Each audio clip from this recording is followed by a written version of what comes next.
Syekh Siti Jenar, biografi dan ajaran-ajarannya yang dinilai kontroversial.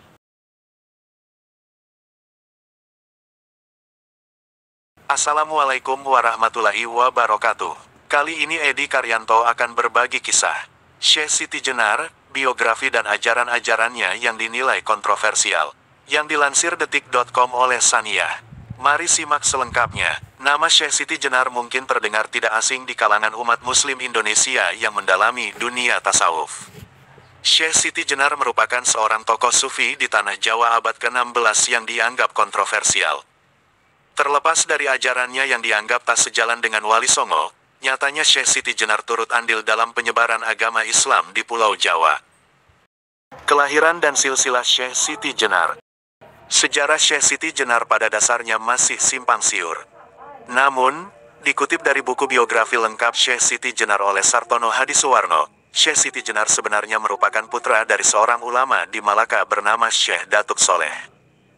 Beliau lahir di Cirebon sekitar tahun 829 Hijriah, 1426 Masehi dengan nama kecil Sayyid Hasan Ali Al-Husain. Apabila ditelusuri silsilah keluarganya, Syekh Siti Jenar masih memiliki hubungan nasab keturunan dengan Nabi Muhammad SAW, yakni dari kakek Imam Husain Asis Syahid dari pernikahan Fatimah binti Muhammad SAW dengan Ali bin Abi Thalib. Syekh Siti Jenar memiliki banyak julukan. Nama Siti Jenar sendiri berasal dari bahasa Jawa, yaitu Siti yang berarti tanah, dan Jenar yang artinya kuning.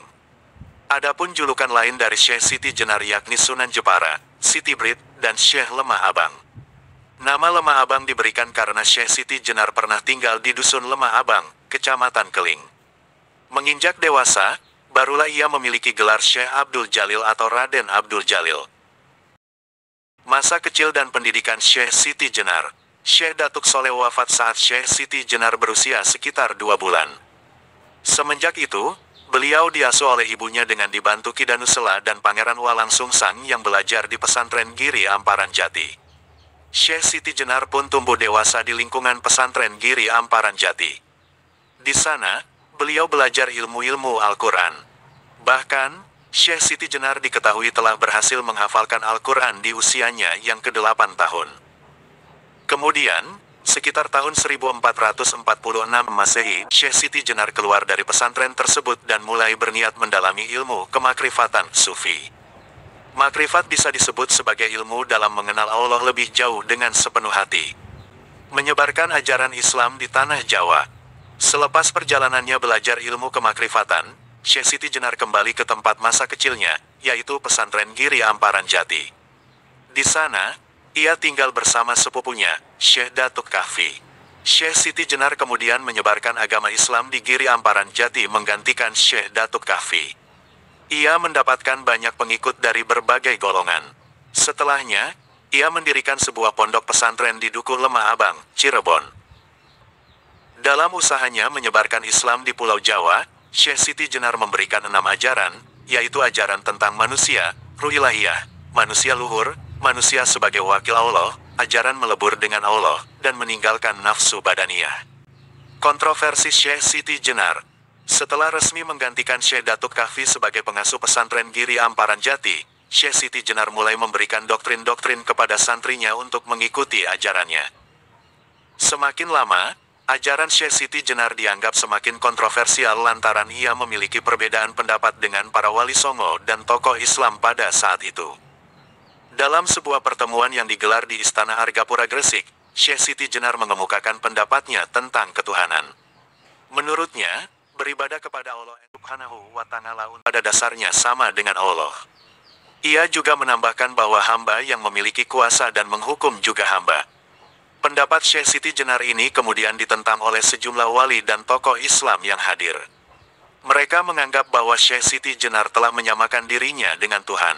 Meski demikian, Syekh Siti Jenar tetap pada pendiriannya hingga ia dijatuhi hukuman mati.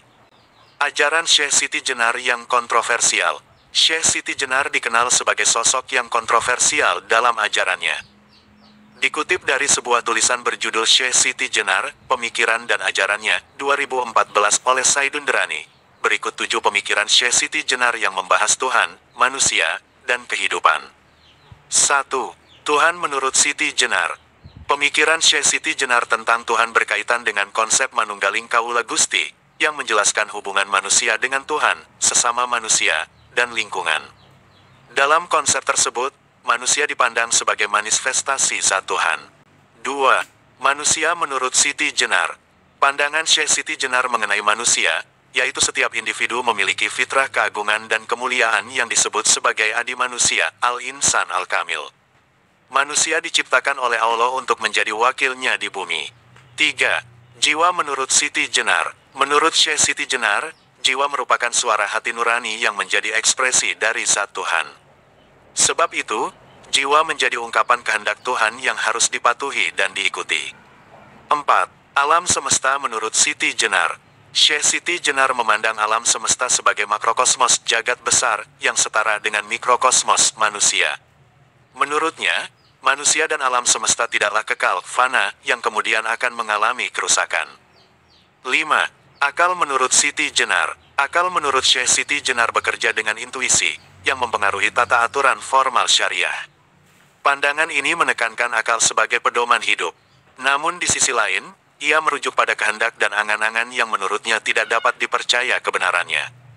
6. Kehidupan menurut Siti Jenar. Bagi Syekh Siti Jenar, pemahaman tentang hidup dan cara menjalaninya merupakan konsep yang sulit dicerna.